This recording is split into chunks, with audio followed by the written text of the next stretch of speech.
Donc bonjour à tous. Nous sommes heureux aujourd'hui d'accueillir dans le cadre des séminaires du mardi co-organisés avec la chaire de recherche sur la jeunesse Anne Barrère, qui est donc professeure de sociologie à l'université Paris-Descartes et qui est au CERLIS et qui va nous parler aujourd'hui donc des activités juvéniles et des épreuves de formation, un renouveau de la question éducative. Donc je laisse la parole à Anne Barrère. Eh bien, merci au pôle jeunesse, donc à Patricia Loncle, à Virginie de m'avoir invitée à vous présenter en fait la démarche d'un livre. Alors la démarche plus que le livre en lui-même dans tous ses détails, que j'ai publié en 2011, qui s'appelle L'éducation buissonnière. Et qui est un livre qui est tiré d'une enquête qualitative auprès d'une centaine de collégiens et lycéens de la région Nord-Pas-de-Calais, parce que avant je faisais mes enquêtes dans le Nord-Pas-de-Calais. Voilà. Je dis un mot de cette enquête. Je ne vais pas faire de longs topos méthodos aujourd'hui, mais cette enquête a réuni des lycéens et des collégiens interrogés individuellement et en groupe, en comparant les deux productions de matériel. Et j'ai choisi ces collégiens et ces lycéens comme étant, voilà l'autre côté de l'amphi qui arrive, comme étant scolarisés dans des établissements très différents du Nord-Pas-de-Calais. Centre-ville, banlieue, alors un collège dont je reparlerai près de Lens, bassin minier, et évidemment, comme on pouvait s'y attendre, en choisissant des collèges, j'ai rencontré aussi des populations socialement très diversifiées. Alors, mon exposé, qui va pas être très long, et puis moi, ce qui m'intéresse, c'est discuter avec vous, consiste davantage à vous préciser un petit peu, évidemment, quelques résultats, mais aussi l'esprit un peu de ma démarche. Donc, en 5-10 minutes, je vais vous dire un peu mon objet, activités juvéniles ou plutôt électives, comme je les ai appelées, des jeunes. Ensuite, dans un deuxième temps, sans doute le plus long, je vous parlerai des 4 épreuves adolescentes rencontrées dans cette sphère des activités électives. Et je reviendrai, c'est sûrement ça qui va en prendre un coup au niveau temps, mais on prolongera par vos questions. Je reviendrai sur cette question de renouveau de la question éducative, dans un dernier temps. C'est à vrai dire là-dessus que je travaille le plus. C'était pas vraiment dans le livre. Bon, moi, au départ, on n'a pas le temps là de présentation extrêmement longue. Je suis sociologue de l'école. Donc, cette enquête, comme d'autres démarches, une sur l'éducation artistique culturelle, représente une sorte de tournant de ma part. Enfin, un petit tournant. C'est pas un tournant carrément, à angle droit, mais un tournant vers la sociologie, indéniablement, de la culture et de la jeunesse. Alors, pourquoi est-ce que j'ai voulu analyser ces activités des jeunes? Qu'est-ce que c'est que ça? Qu'est-ce que c'est que cet objet? Et pourquoi je parlais d'activités électives? Alors, activités électives, ce sont des activités dont le principe, pas toujours la réalité, mais dont le principe est d'être choisi par les adolescents. Voilà, les adolescents, parce qu'on peut... Donc, j'ai travaillé sur collège et lycée, on peut dire que c'est des adolescents. C'est-à-dire des activités dont ils sont légitimes à un moment donné à dire « Écoute papa, je sais que tu veux que je fasse du foot, mais moi je veux faire la danse classique. » J'ai vaguement un film qui me trotte dans la tête quand je dis ça. C'est-à-dire des activités où l'adolescent a aujourd'hui, vu des évolutions sur lesquelles je ne reviens pas, une légitimité à choisir. Ces activités sont très disparates. Et là, la construction de mon objet était délicate et même contestable, peut-être. Puisque dans activités électives, j'ai tout mis. J'ai mis à la fois des activités encadrées ou non. La musique, le sport, le club, tout ce qui est encadré, ou ce qui ne l'est pas. La choré entre amis, répéter de la musique dans une cave, aller faire les courses, shopping avec les copains, etc., ou shopping tout seul. Encadré ou pas. Solitaire ou avec les pairs. Activités solitaires, écoute du Walkman. Vous voyez, toutes ces activités presque insaisissables. Comment on bidouille sur son ordinateur des photos noir et blanc. Enfin, je pense à des choses d'enquête qui me viennent. Ou pas, les pairs. Encadré ou pas, solitaire ou pas, dernière distinction, traditionnel ou numérique. Bien sûr, un des intérêts de mon objet vient du fait qu'il n'est pas nouveau. Les activités électives, et cette explosion, c'est les 30 Glorieuses, c'est la bande de jeunes, le rock, etc. Bon, voilà. C'est clair qu'à partir du tour des années 95-2000, il y a cette très forte assiduité numérique, comme dit une collègue chercheuse, des jeunes. Il y a cette séduction pour un certain nombre d'équipements. Et donc, le troisième coupure, c'est traditionnel ou numérique. Les nouvelles cultures de l'écran, de l'image, du net, etc. Donc, vous voyez, ce couple me sert à montrer que cet objet, il est un peu bizarre, il est un peu monstrueux. C'est ça, les activités électives. Sauf que, deux choses. Il trouve son unité dans l'usage que les adolescents en font, dans la manière dont ils le nomment.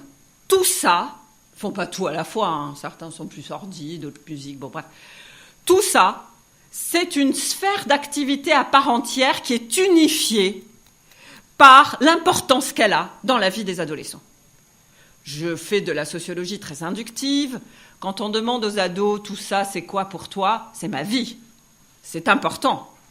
C'est ce qui n'est pas à l'école. C'est là où on décompresse. Plein d'expressions qui montrent qu'unifier cette sphère comme étant hors école, hors famille, et, je vais y revenir, dans une certaine mesure, pas complètement collée à ce qui se passe avec le groupe de pairs, avec les copains, eh bien, c'est pertinent.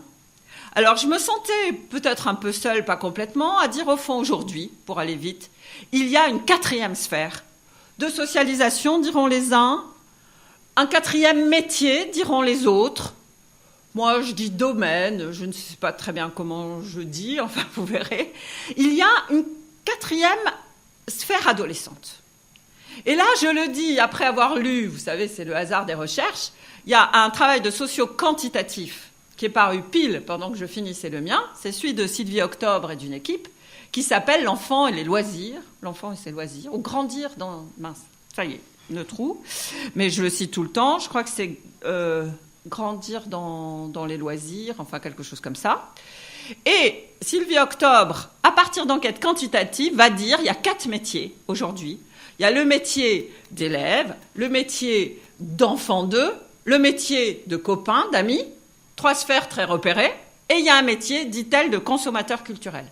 Alors, le mot de consommateur culturel ne me plaît pas, parce que j'aime pas sa connotation, et puis parce que je pense que c'est une sphère aussi où les adolescents sont très actifs, et donc consommation connote passivité, mais mes activités électives, c'est en gros ce que Sylvie Octobre, avec des détails, etc., appelle consommation culturelle.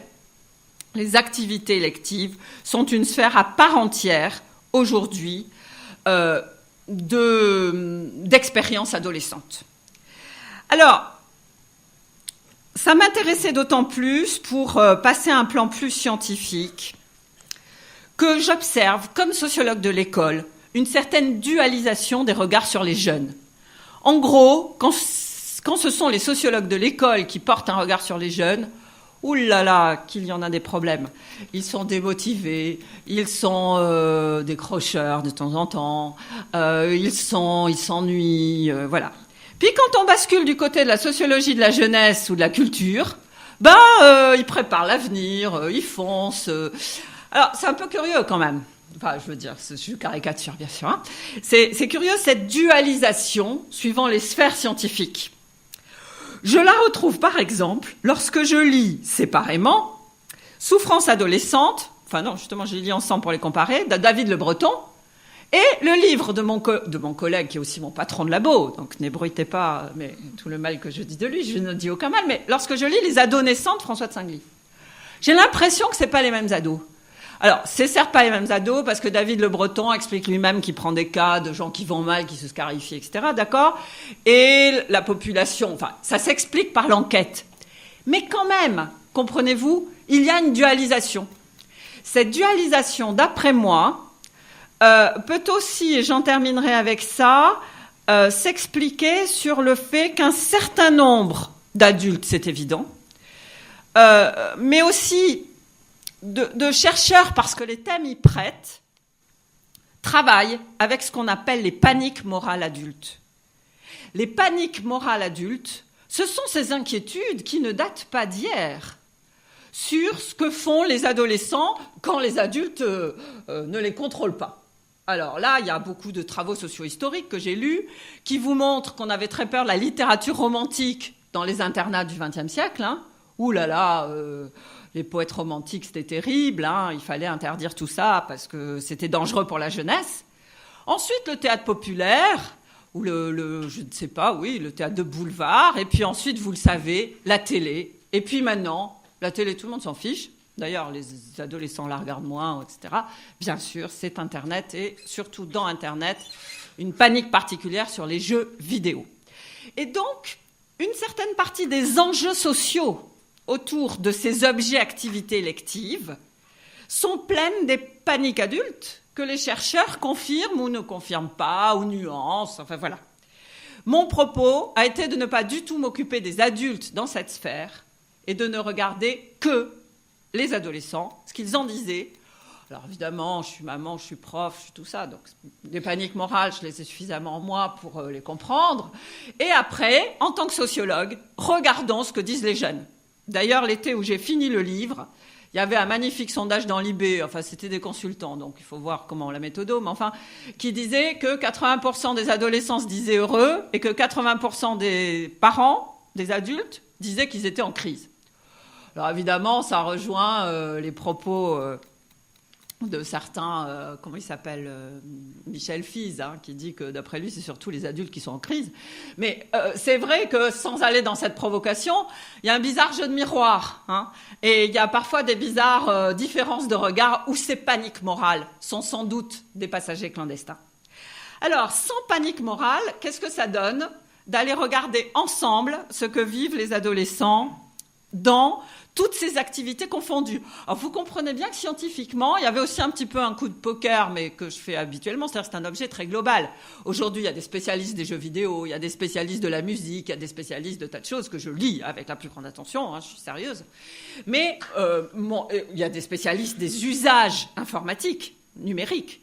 Il y a des spécialistes très parcellisés, sauf que mon pari était justement de prendre tout ça ensemble parce que je pense que je suis formée par François Dubé, par des gens qui parlent de l'expérience. Et je pense que dans l'expérience adolescente, toutes ces sphères sont réunies. Alors, j'ai trouvé et j'ai défini, je vais en dire un mot, le vécu adolescent comme pouvant être représenté par le sociologue par 4 grandes épreuves. Mais je vais m'expliquer un peu sur le mot d'épreuve. Le mot d'épreuve est un mot utilisé beaucoup en sociologie aujourd'hui, par des sociologues qui entendent dire que l'individualisation aujourd'hui de la vie sociale fait que les sociologues doivent rendre compte du social aussi à l'échelle de ce qui se passe pour les individus. Ça ne veut pas dire faire de la psychologie. Ça ne veut pas dire forcément, comme Bernard Lahire, alors il y a plein de courants, traquer les dispositions, les plis des individus. Ça veut dire, dans la sociologie que je fais, essayer de comprendre comment la société aujourd'hui, dans ce qu'elle est, forge les individus. Comment elle les met au défi de certaines choses. Alors, au défi de la précarité, on le sait, de bien d'autres choses. Mais dans le cas qui m'occupe, c'est comment la société forme ses adolescents au travers de quelles épreuves. Une épreuve, pour moi et pour d'autres, je pense à De Singly, à Dubé, parce que c'est pas très loin de ce qu'il a écrit, à Martuccelli. Une épreuve, c'est une tension structurelle auquel les gens d'une société sont forcément confrontés. Je garderai la métaphore une minute pour dire que ces épreuves, ils y sont confrontés, mais ils s'en sortent plus ou moins bien, si je puis dire, en gardant le côté presque épreuve scolaire. Une épreuve, on réussit, le bac, c'est une épreuve, on réussit, on échoue. Alors, évidemment, une épreuve sociétale, c'est pas on réussit ou on échoue comme le bac, c'est plus informel. Mais il n'empêche, une épreuve sociétale, on en triomphe, ou on la traîne, elle est difficile et elle peut même vous détruire. Enfin, voilà. Il y a différentes résolutions de l'épreuve. Vous comprenez ? J'ai bien aimé dire ce mot épreuve par rapport à ce dont je m'occupe, parce que ne nous leurrons pas. Les activités électives adolescentes, c'est ce que certains décrivent comme du fun, du divertissement, du plaisir absolu. Hein, les jeunes, ils cherchent le plaisir immédiat. Les jeunes, tout ce qu'ils veulent, c'est s'éclater, etc. Or, dès qu'on s'approche comme sociologue, il y en a dans cette salle, on s'aperçoit que c'est moins évident, que les jeunes font des efforts, que d'abord faire du sport beaucoup, un concours de taekwondo, ça demande beaucoup d'efforts. Être fort en gym, être bon, etc. Je pense au sport, où c'est évident. Mais attendre un monstre vert à 3h du matin, parce que le monstre rouge, qui arriverait éventuellement plus tôt, c'est pas le bon pour grimper dans le score de votre jeu vidéo, que je serais bien incapable de nommer, là, les monstres verts, monstres rouges. Bon, je me rappelle plus. Mais on attend jusqu'à 3h du matin. Il faut le monstre vert. Et on a sommeil. Et on résiste. Je reconnais que ce sont des efforts qui n'apparaissent pas très légitimes aux yeux des parents, qui veulent plutôt que, évidemment, le jeune aille dormir. Mais pour autant, on est fatigué. C'est une drôle de sphère. Il n'y a pas que du plaisir, il n'y a pas que de la décompression. Il y a des efforts aussi. Pourquoi consentir tous ces efforts ? J'en suis venue à me dire, avec d'autres évidemment sociologues, que parce que toute cette sphère représente une sphère importante, identitaire, d'exploration de soi, dirait Olivier Galland, ou d'autres, une sphère où on va chercher aussi à savoir un peu qui on est, chercher un peu à se former, à s'affirmer comme individu aujourd'hui. Donc, chercher à cerner ces épreuves que rencontrent les jeunes, les adolescents dans les activités électives m'a conduit à proposer l'hypothèse qu'il s'agissait d'épreuves de formation de soi. Et pour chaque épreuve, alors c'est là où ça va aller évidemment très vite, mais vous pouvez, on pourra discuter, puis il y a des écrits. Ces épreuves sont au nombre de 4, mais un autre sociologue aurait trouvé 5 ou 6. Je précise pour ceux qui sont, je sais qu'il y a des étudiants de master, ces épreuves sont dégagées de manière inductive avec un saut interprétatif. Ce ne sont pas les jeunes qui disent « il y a une épreuve 2 ». Vous allez voir, la démesure, l'intensité, la singularité, le cheminement. Ce ne sont pas les jeunes qui les nomment comme ça, c'est le sociologue. De même, je précise quand même, des épreuves qu'on surmonte très facilement, elles ne sont pas nommées comme épreuves par les jeunes, lorsqu'on en triomphe sans même s'apercevoir qu'elles existent. Mais je tiens à ma proposition théorique, une épreuve, elle est structurelle. Ce n'est pas l'individu qui la crée, c'est le social, c'est aujourd'hui l'expérience en général. Les jeunes ne sont pas responsables des épreuves, ils sont responsables et ils gèrent individuellement leur résolution. Alors, je vais vite pour parler d'éducation un peu. J'ai nommé 4 épreuves. Une épreuve, c'est toujours une tension, une contradiction. Je vais nommer la contradiction. Après, je vais dire le nom que j'ai trouvé. Après, je vais vous donner un cas d'adolescent qui triomphe et un cas d'adolescent qui, disons, triomphe pas. D'accord ? Et je vais m'en tenir à ça à peu près, avec quelques anecdotes. Et je vais passer les 4 épreuves pour vous montrer qu'est-ce que ce programme complètement informel de ce que j'appellerai ensuite éducation. Alors, la première tension, c'est, j'affirme que, c'est vraiment un peu, c'est pas un scoop génial, que les jeunes aujourd'hui ont d'un côté des opportunités illimitées d'activités en dehors de l'école, de la famille, du groupe de pairs. Alors, voilà, c'est des forfaits de portable, ça me convient bien. Des opportunités illimitées, en particulier depuis le numérique. Parce que la fracture numérique pour les jeunes, ça n'existe pas beaucoup, donc il faut voir les chiffres. Tout le monde a à peu près un ordinateur, peut-être pas tout le temps, d'accord, mais quand même. Ou bien tout le monde a des portables, des téléphones, etc. Donc, opportunité d'activité illimitée englobante du quotidien. De l'autre côté, des contrôles, bien sûr. L'école contrôle, par le temps même qu'elle impose, et puis les profs, quoique, bon, enfin, j'aurais plein d'anecdotes à raconter, mais les profs se mettent, je vous la raconte celle-là quand même, non, les profs interdisent le portable en classe, vous savez bien d'ailleurs, moi qui suis sociologue de l'école, c'est très intéressant aujourd'hui tout ça, cette rupture avec tous ces équipements qui sont demandés, parfois dans la cour, parfois dans la classe, ça pose plein de problèmes aux établissements scolaires, ça. Où on laisse le portable, etc. Je suis tombée en lycée technique sur un prof qui préférait qu'un jeune bosse 3 heures de suite sur un dessin industriel avec ses écouteurs et de la musique, plutôt que de le voir mettre le souk avec ses copains. Je veux dire, à choisir, c'est mieux pour se concentrer, un peu de musique, je sais pas, oui, si, un peu de musique, qu'autre chose. Voilà. Donc, l'école essaie de contrôler, dans la grande majorité des cas. Les familles contrôlent aussi, bien sûr.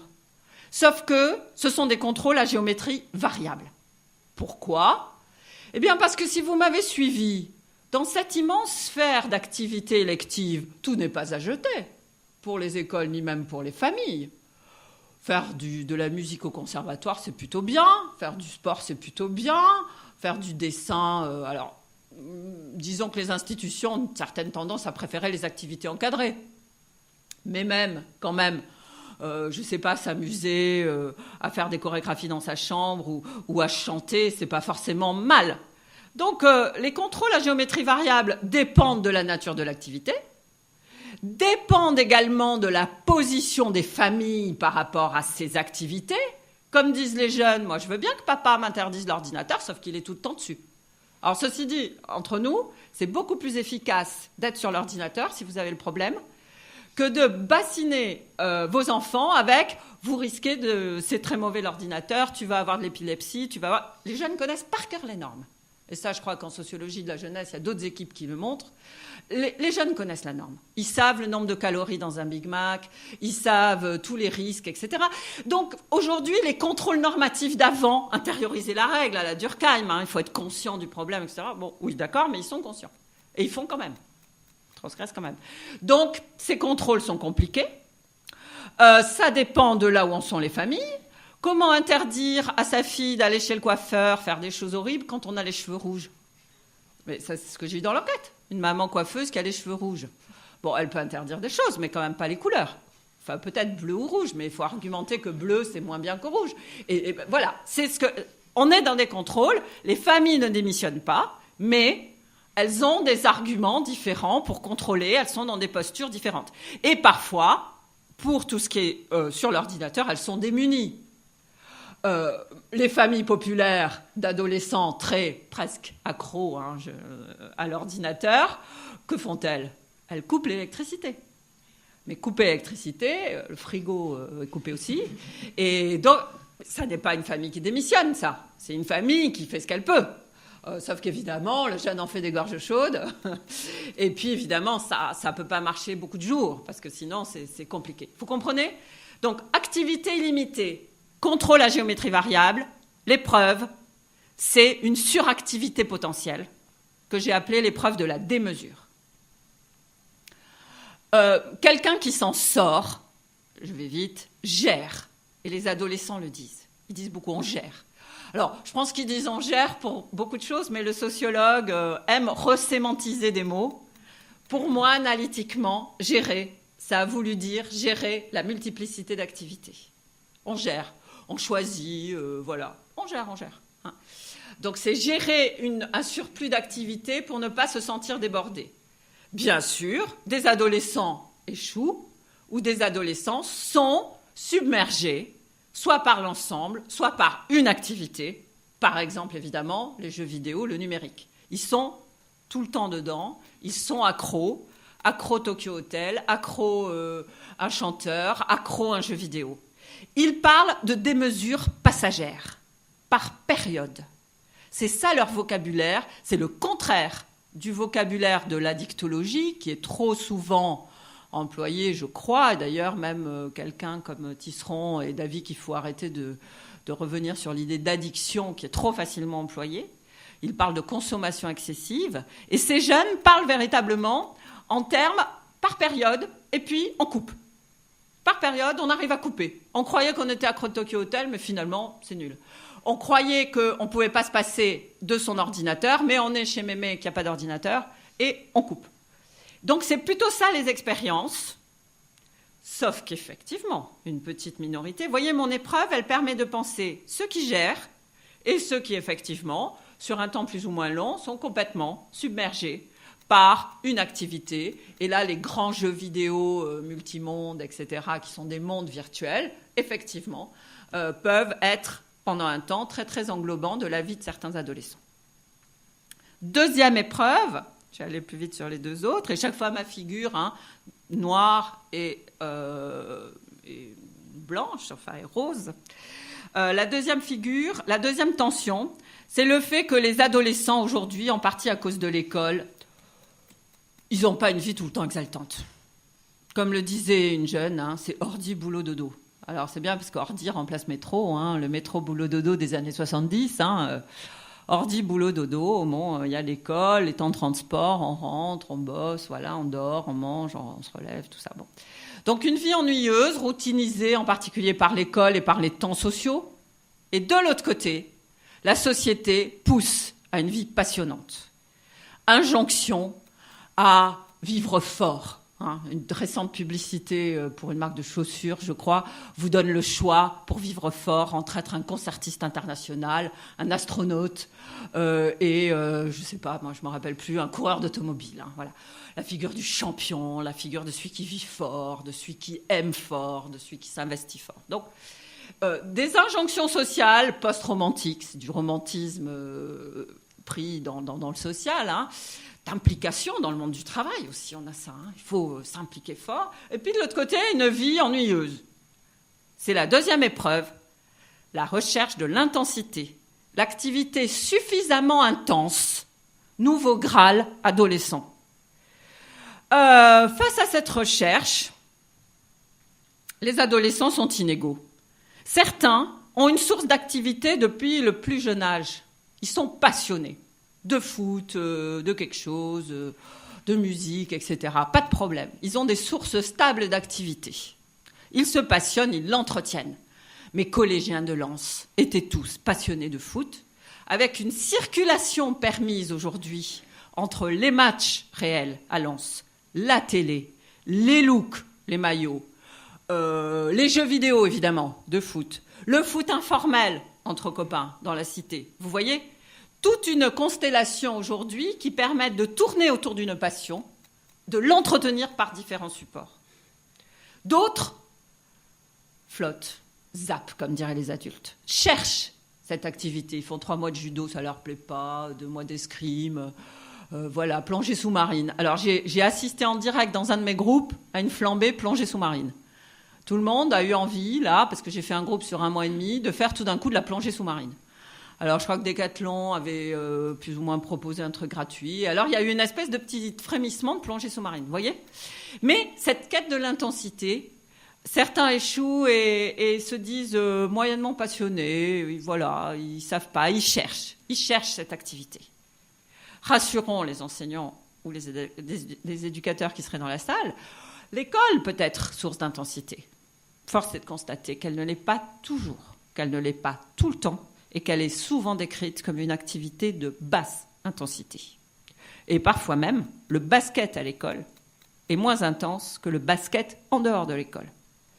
Donc des dégradés d'intensité qui font la vie adolescente aujourd'hui. La troisième tension, je laisse toujours Marion, élève de 3e dans le Pas-de-Calais, la dire à ma place. Voilà, j'ai envie d'être unique, mais le problème, c'est que tout le monde veut faire comme moi. Je n'ai pas trouvé mieux qu'après mon langage sinistre analytique pour dire ça. Parfois, tous ceux qui font des entretiens savent que certains enquêtés claquent. La troisième tension, c'est la tension entre standardisation et singularité. Oui, il y a des processus de standardisation. Le marché standardise. Les ados, ceux qui aiment les looks particulièrement, le savent mieux que tout le monde. Alors que les enseignants les prennent comme pour des débiles. Ils savent très bien que la mode standardise, que le marché les utilise. Bien sûr aussi, l'école standardise, avec des normes, avec il faut être comme ci, pas comme ça. Le groupe de pairs standardise, ils le savent aussi. Imiter les pairs, agir comme un tel, etc. Donc des forces de standardisation et une formidable aspiration à la singularité. Être soi, être unique, c'est l'idéal aujourd'hui dans les sociétés de deuxième individualisation, comme disent des sociologues, une deuxième inflexion de ces sociétés. On parle presque de deuxième modernité. Quel programme lourd, comme dirait Giddens, que cette fiction qui veut qu'on soit un individu absolument individualisé, original. Quel programme intenable et d'une lourdeur absolue. Donc, au milieu de ça, l'épreuve, c'est construire sa singularité. Quête de singularité, la réussir. Et là, les adolescents, j'ai pu trouver de véritables exercices de soi. C'est presque un vocabulaire chrétien, exercice spirituel, dans un sens, exercice intérieur. Sauf que, n'en déplaise à saint Ignace de Loyola, Dieu est moins recherché parfois que Madonna ou des choses beaucoup plus profanes. Hein. Mais il s'agit bien d'exercice de soi, trouver son soi singulier. Je les énumère. Comment trouve-t-on son soi singulier ? On se démarque parfois. L'originalité, le petit bracelet de couleur. J'ai fait des entretiens en groupe sur le look, face à des adolescents qui m'expliquaient tous à quel point leur look était original. Moi, je ne voyais que des adolescents en jean et basket. C'est dire à quel point je ne voyais pas. Je trouvais qu'ils étaient tous pareils. Mais tous m'ont expliqué le petit détail qui faisait que mon regard n'était pas assez aiguisé. Il y avait une petite crête que je n'avais pas vue, il y avait un petit bracelet, il y avait ceci, il y avait cela. Se démarquer, plutôt au collège. Affirmer son authenticité. Tant pis si je mets les mêmes bottes que tout le monde. Je suis standardisée, mais j'aime, c'est mon goût. C'est autre chose que de se démarquer. S'exprimer, créer.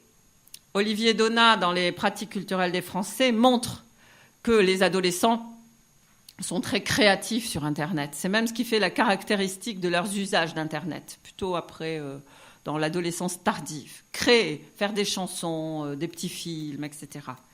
Enfin, gagner. Il y a une adolescence compétitive. Un exercice de singularité qui vise à gagner dans les jeux, à l'école aussi, mais je n'ai pas analysé l'école. Et enfin, imiter. Je tiens à cet exercice du soi singulier. On revient au catholicisme. L'imitation de Jésus-Christ était une manière de se construire comme individu quand on était catholique. Son individualité était une imitation. Aujourd'hui, et c'est là où Madonna revient, l'imitation de stars, l'imitation de gens qu'on admire, d'acteurs qu'on admire, est une manière de forger son individualité. C'est l'individualité du fan. J'ai 2 secondes pour la dernière tension, mais je tiens à l'énoncer. Entre les projets que les institutions aujourd'hui exigent des jeunes, l'école au premier chef, mais pas seulement, les institutions du social. Quel projet tu as ? Quel projet fais-tu ? L'injonction au projet est très forte. Et les rêves adolescents. Difficile de répondre à un conseiller d'orientation qu'on veut être star de rock. Hein, ou, comme disait un des jeunes dans l'enquête, je veux être comment on appelle ça, catcheur aux États-Unis, si j'ai de la chance. Difficile de dire à un conseiller d'orientation qu'on va être catcheur aux États-Unis. Il y a une tension. Projet institutionnel, avouable, avoué, avec des schémas d'études, etc. Rêve adolescent. Créer, être une star. Bon. Entre les deux, les adolescents vivent l'épreuve, pas tous. Ceux qui ont envie d'être médecins, qui sont bons terminales, l'épreuve pour eux n'existe pas. Leur rêve adolescent, c'est leur projet institutionnel, pas de problème. Mais pour certains, s'ouvre un espace où ils cheminent. Ils n'abandonnent pas leurs rêves. Ils essaient de les faire se rejoindre avec leurs projets. Comme je veux parler 3 minutes de l'éducation, je n'en dis pas plus. 3 minutes parce qu'au fond, ces épreuves, il me suffit de vous expliquer que j'ai voulu considérer qu'il s'agissait au fond d'une forme d'éducation informelle, loin des thématiques de l'éducation informelle repérées dans la littérature scientifique qui visent souvent à identifier des compétences informelles très précises. C'est pas exactement mon projet. Éducation informelle buissonnière, ça c'était le titre de l'éditeur. Mon premier titre c'était une éducation sans école, mais finalement buissonnière c'est bien. Une auto-éducation adolescente. Pourquoi je dis que ce serait un renouveau de la question éducative ? À vrai dire, c'est un peu piégé comme expression renouveau, parce que dans une certaine mesure, il s'agit d'une très vieille conception de l'éducation. Paideia grec, former le chevalier, éducation chrétienne dans un certain sens, hein, former quelqu'un qui s'approche d'une forme de spiritualité très haute, avec une sainteté à l'horizon, mais aussi Bildungs, pour s'approcher un peu. Le Bildungsroman romantique allemand, la formation de soi, l'expérience de soi. Une vieille tradition qui dit l'éducation, c'est au fond rentrer dans le monde en se confrontant à un certain nombre de défis. Et donc, cette vieille tradition, pourquoi je dis que c'est une nouvelle question éducative ? Je le dis essentiellement en tant que sociologue de l'école. Je le dis parce qu'il me semble que cette préoccupation est très marginalisée dans l'école d'aujourd'hui. Certes, comment dire que l'école ne met pas à l'épreuve les jeunes aujourd'hui ? J'ai moi-même fait des enquêtes qui prouvent tout à fait le contraire. Mais l'école met les jeunes à l'épreuve d'une seule manière.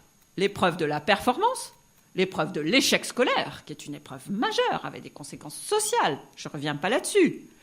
Mais c'est une seule épreuve, très unidimensionnelle, unidirectionnelle, qui, de plus, ne se rattache pas à un projet sociétal forcément très large, ni à un projet sociopolitique.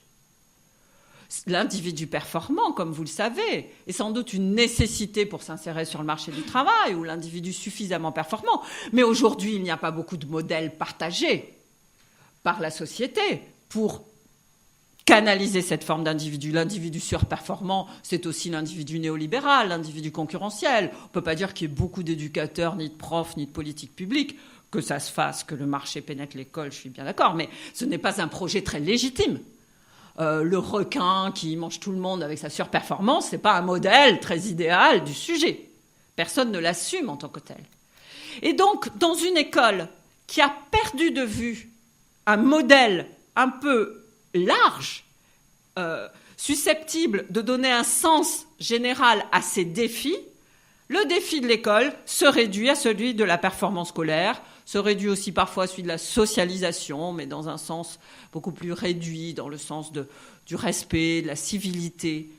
Et donc, pour terminer et avoir un peu de temps pour discuter avec vous, ce que propose ce livre comme chantier, c'est de se demander si l'éducation au sens de formation de l'individu n'est pas sortie de l'école d'ores et déjà, et n'est pas sortie non plus de pas mal d'institutions, mais se fait dans une espèce de sphère disparate, mais se fait quand même. Et mon livre se veut en ce sens contre, évidemment, si on prend le parti des institutions, c'est pas très optimiste, mais pourquoi un sociologue devrait-il absolument prendre le parti des institutions, ne regarder qu'au travers du prisme du projet des institutions? Le côté optimiste, c'est que les jeunes continuent à se confronter à des défis qui leur permettent de se former. Voilà. Merci beaucoup. Donc je vais vous donner le micro pour que vous puissiez poser des questions. D'explicitation aussi, parce que je crains d'avoir été un peu allusif par moment.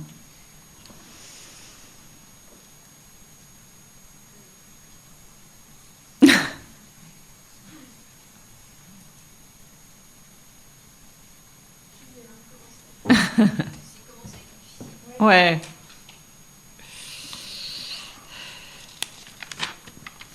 Merci beaucoup, Anne.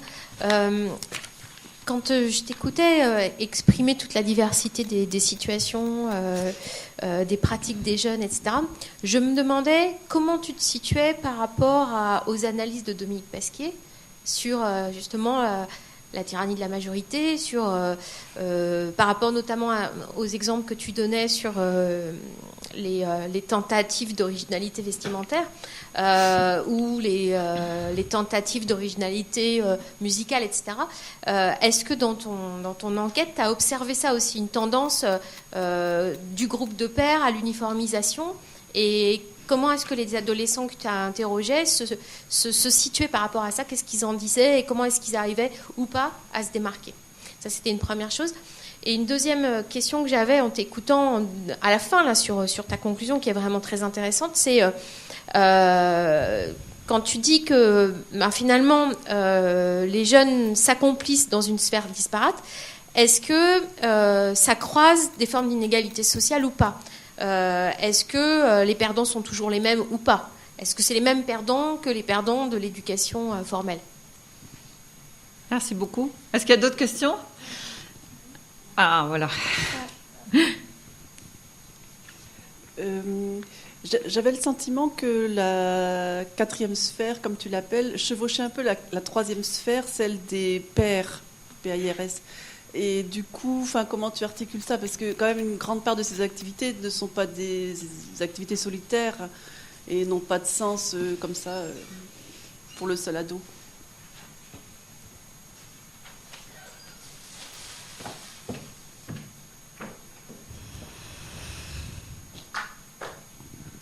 Ouais, je me demandais s'ils évoquent le rôle qu'ils aimeraient que les adultes prennent par rapport à ces épreuves-là. Est-ce qu'ils ont des attentes spécifiques vis-à-vis de certains adultes pour qu'ils soient accompagnés ou est-ce qu'ils préfèrent régler ces épreuves-là entre eux et tout seuls?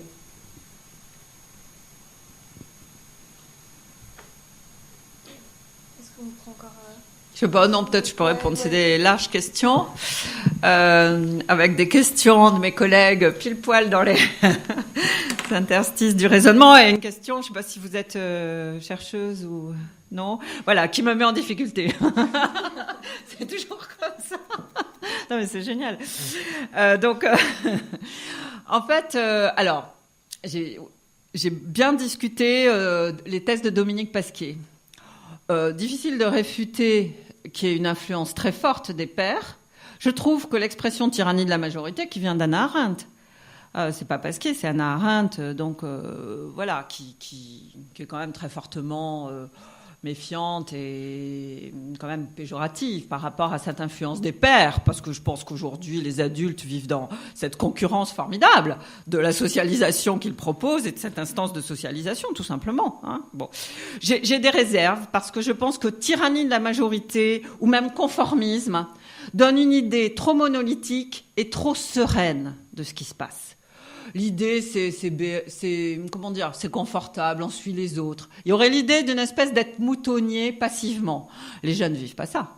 Ils vivent soit des formes de violence, presque, on est presque, au collège surtout, de tyrannie. Je suis obligée d'écouter du rap, sinon je me fais casser la figure. Enfin, moi j'exagère un peu, mais c'est un peu ça. Ça, je l'ai eu, je suis obligée de fumer du hash, sinon. Donc, tyrannie du coup, c'est soit trop soft. Bon, là, c'est des trucs d'imposition. Puis il y a l'idée que les jeunes ne seraient pas conscients, qu'ils suivent. Voilà, comme ça, sans être conscients. C'est faux. Ils sont ultra conscients, c'est parfois noir, conflictuel. Et ensuite, l'argument que j'ai contre, je le tire de Sylvie Octobre. Je pense qu'aujourd'hui, le fait qu'il y a multiplicité de groupes, tyrannie de la majorité, mais quelle majorité? Les jeunes vivent dans plusieurs groupes. Il y a le groupe du basket, le groupe des copains, le groupe des voisins, le groupe sur Internet de ci, de là. Donc il y a bien un groupe contre un autre. Donc la situation, elle est aussi plus complexe. On arbitre par rapport à des normes d'un groupe, parfois. Donc j'ai trouvé que ça ne rendait pas bien compte de la situation. Et pour te répondre aussi sur la deuxième question, par contre, je pense, c'est la troisième épreuve, que contrairement au modèle de citoyenneté proposé à l'école, l'individu s'arrache au groupe de pairs pour adhérer à la République, pour aller vite, pour adhérer à des valeurs collectives. Les jeunes se construisent par et dans le collectif. C'est un creuset. On se construit par divergence et écart, tout le temps. Troisième résultat, le groupe est plutôt fermé au collège, plutôt ouvert au lycée. Et je lisais, je ne sais plus qu'est-ce que je disais dans le train. Enfin, je lisais un écrit de recherche ou qu'est-ce que j'ai lu? Non, c'était des psychologues. Je lisais un travail de Daniel Marcelli sur l'adolescence. Il a le même résultat. Plutôt des groupes oppressifs.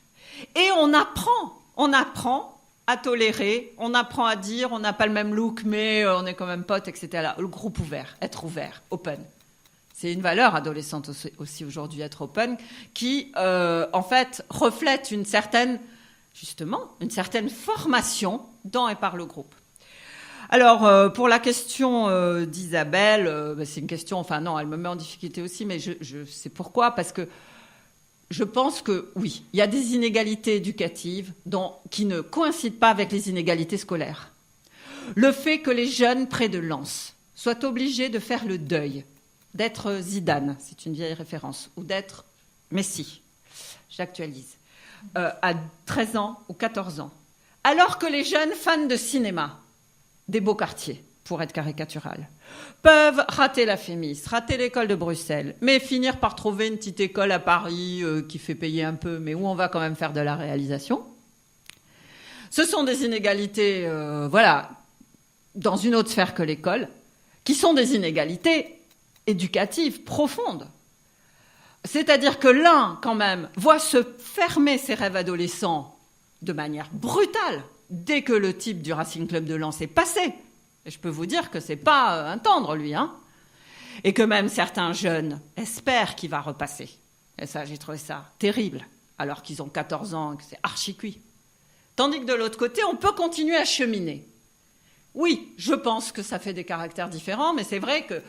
Après, je te répondrai, il faut un peu plus de quanti, il faut un peu plus armé. Je pense que certaines activités de cette sphère réouvrent les possibles. Je pense. Tout le mythe de l'éducation culturelle artistique au lycée aujourd'hui, au collège, c'est ma dernière enquête, marche là-dessus. Ouvrir des possibles à des jeunes qui sont un peu condamnés par l'école. Mais je pense que malheureusement, dans bien des cas, comme d'autres, j'ai une intuition que ça se cumule. Je pense que ça réouvre parfois et que ça cumule beaucoup. Voilà. C'est la réponse que je ferai, mais qui ouvre le chantier sur lequel le colloque où tu investis devrait plancher. Et je pense qu'il y a d'autres choses aussi qui peuvent jouer. Sport-études, c'est pareil. Moi, je connais mal, mais je crois qu'il y a une littérature sur sport-études. Sport-études, il faut quand même être bon. Sport-études ne marche pas comme se sauver, parce qu'on est super bon en foot, de l'échec scolaire. Ça marche rarement comme ça, je pense. Mais voilà. Alors, le rôle des parents, des adultes, oui, c'est pas évident de répondre, parce que moi, je me suis pas occupée des adultes. J'ai pas leur voix dans l'enquête. Je pense que les adolescents sont intransigeants sur l'existence d'une sphère d'autonomie qu'ils protègent. Et donc, je pense ça. Par contre, ils ont aussi des demandes de protection et de cadrage. Les jeunes aujourd'hui, c'est pas des jeunes... C'est ça la différence avec les années 70. Il n'y a pas de contestation culturelle globale. On ne protège pas une sphère résolument des parents ou des adultes. C'est plus des... Mais on veut garder son espace d'autonomie, qui est cadré différemment. Alors, je pense... Je ne peux pas répondre à partir de l'enquête, mais je pense que les jeunes vivent très mal l'intrusion et protègent cette sphère. Après, les jeunes vivent très mal aussi certains malentendus, en particulier sur un objet qui n'est pas traité dans mon enquête, qui est aussi les parents qui,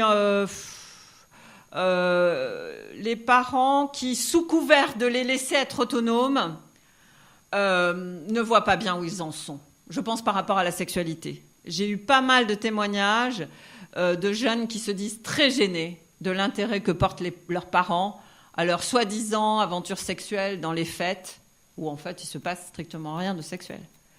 Et décrivent la lourdeur du regard parental quand ils rentrent des fêtes, avec des parents qui à la fois permettent mais ont envie de voir. Donc ils ont des besoins de protection aussi. Mais moi j'ai surtout vu là leur désir de garder cette sphère autonome, effectivement, et de les laisser gérer. Voilà.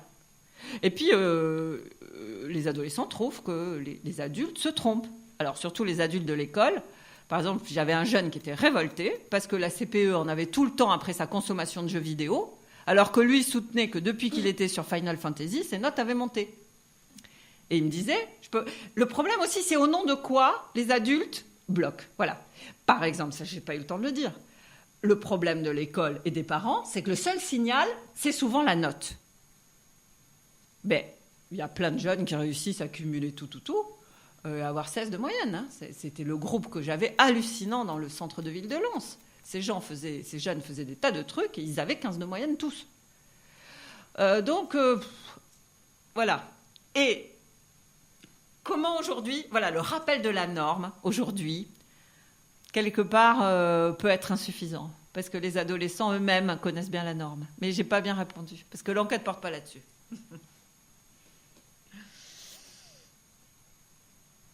On peut prendre une ou deux autres questions ? Oui, c'est rapide. Oui. Tout à l'heure, tu as commencé à parler des différences entre les âges. Est-ce que quand tu as Oui.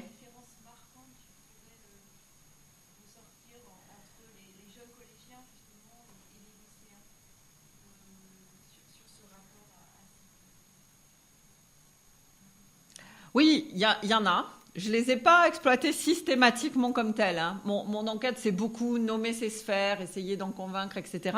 Par exemple, dans la singularité, le groupe ouvert, le groupe fermé, le groupe ouvert.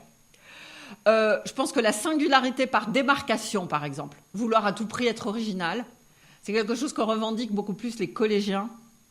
Et les lycéens disent, voilà, c'est fini tout ça. Hein. Les usages d'Internet me sont aussi apparus très différents. Des usages moins centrés sur les jeux vidéo, mais je pense qu'il y a de la littérature dessus, là. Franchement, les jeunes garçons au collège, ils sont très, très jeux vidéo. Hein.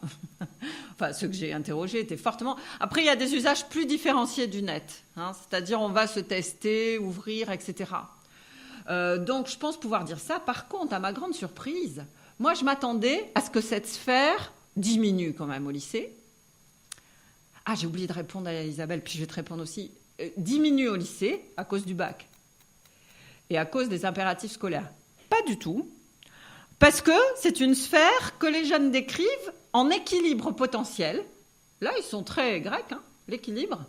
L'équilibre potentiel entre pression et décompression. Donc, en gros, plus on a de pression, plus il faut décompresser. Donc là, c'est mécanique. Au lycée, on a plus de pression. Donc, on décompresse plus. Et oui. Donc, j'ai trouvé, après j'ai fouillé dans les enquêtes Quanti, non, hein, il n'y a pas vraiment... voilà, donc je n'ai pas trouvé de différence à ce niveau-là. Alors, là, je sais bien que certains sont intéressés. Moi, je me suis focalisée sur les activités presque de loisirs. Bien sûr que mon objet, il peut être étendu au permis de conduire, par exemple. Il peut être étendu aux activités associatives. Je n'ai pas analysé ça. J'en avais très peu qui faisaient de l'associatif. J'y ai pensé. Voilà, une espèce de sphère de formation qui peut s'étendre aussi. Mais ce que je voudrais souligner en vous répondant à toutes les deux, c'est que par contre, j'ai été frappée de voir à quel point les élèves en lycée professionnel, sur lequel portait mon enquête, n'avaient plus ou beaucoup moins de loisirs encadrés. Et là, ils n'ont plus d'argent. Parce qu'en plus, je pense que ça correspond à des politiques publiques où c'est très peu cher au collège, il y a des machins dans les mairies et tout, c'est vraiment quasiment gratuit de faire du saxo. Enfin, je ne suis pas spécialiste de ça, Patricia, je parle sous ton contrôle. Je pense que c'est peut-être un peu différent après, ou qu'ils vont moins y voir, et du coup, ils arrêtent avec les activités encadrées. Et là, c'est une grosse différence. Hein. Par exemple, pour l'excès, on a des mesures. Avoir des activités encadrées ou faire du shopping et sortir en boîte, c'est pas la même chose pour contenir la démesure. Parce que certaines activités sont limitées, d'autres activités, elles sont indéfinies. Voilà. Et donc là, il y a une inégalité forte, je pense, entre les jeunes de milieu populaire, qu'on ne trouve pas en collège. Pas trop. Il y a une petite variation chez Sylvie Octobre. Mais après, oui, je pense qu'il y a une forte inégalité parce qu'après, les jeunes, ils doivent aussi travailler pour se payer le permis. Et donc, comme le permis de conduire est fortement lié à un désir de liberté, de prise d'autonomie, je pense que ce permis de conduire, là, il est important. Moi, je ne l'ai vu qu'un tout petit peu, mais je pense qu'il est important.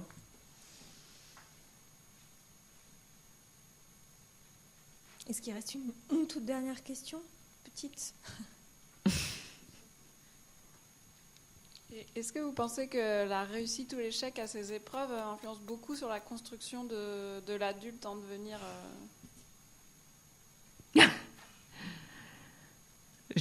Voilà, je pense que oui. Je pense qu'en tout cas, je pense que c'est quand même quelque chose. Je suis encore une fois, je parle comme sociologue de l'école. Je pense que une des vraies critiques à l'école à faire aujourd'hui, c'est ça. En fait, dans les critiques de l'école, il y a ça, non ? L'école du bien-être et tout ça, tous ces thèmes qu'on voit apparaître. Ils font quand même le constat qu'aujourd'hui, par la seule école, se construisent aussi quand même des jeunes qui sont parfois un peu abîmés par l'échec scolaire, vous voyez ? Donc avec l'idée que, en tout cas, l'école détruit. Alors, est-ce que cette sphère a de l'influence sur la construction ? Moi, je parierais bien que oui. Mais il faudrait une étude plus longitudinale qui prenne ce que je dis un peu plus, qui le circonscrivent plus de manière à pouvoir le tester. Mais j'en profite, excusez-moi, je suis un peu à côté, l'enquête n'est pas là-dessus, pour dire que l'école du bien-être et tout ça, je planche beaucoup. Ça me paraît bien, tout ça. Ça me paraît un moindre mal. Ça ne répond pas à une attente de défi. L'école du bien-être, d'abord, il y a un risque qu'on dise certains Henri IV avec du mal-être et les classes prépa, parce que tant pis, et les autres, le bien-être, c'est pour la banlieue, hein, il faut faire très gaffe à ça. Et en plus, ce que j'ai contre cette chose qui est bien, qui prend acte d'un certain nombre de problèmes à l'école, c'est que les ados aujourd'hui, il y a se mesurer au monde, se défier au monde, cette difficulté. Et qu'à l'école, à la limite, parfois, je pense que dans certaines classes ou dans certains collèges, c'est aussi pas assez difficile. Enfin, c'est compliqué. J'en sais rien, mais oui, je pense que oui. C'est un nouveau chantier, c'est un chantier. Oui, je pense que oui. Je pense que la vie est pas pareille quand on a renoncé à ses rêves à 13 ans et quand on les a poursuivis jusqu'à 18. Le boulot est pas pareil, oui. Merci beaucoup. Merci à tous. Et donc, la prochaine conférence organisée dans le cadre des séminaires du mardi et de la chaire de recherche sur la jeunesse sera donc au mois de septembre. Voilà. Oh, merci. C'était moi la dernière séance. Bon, merci alors.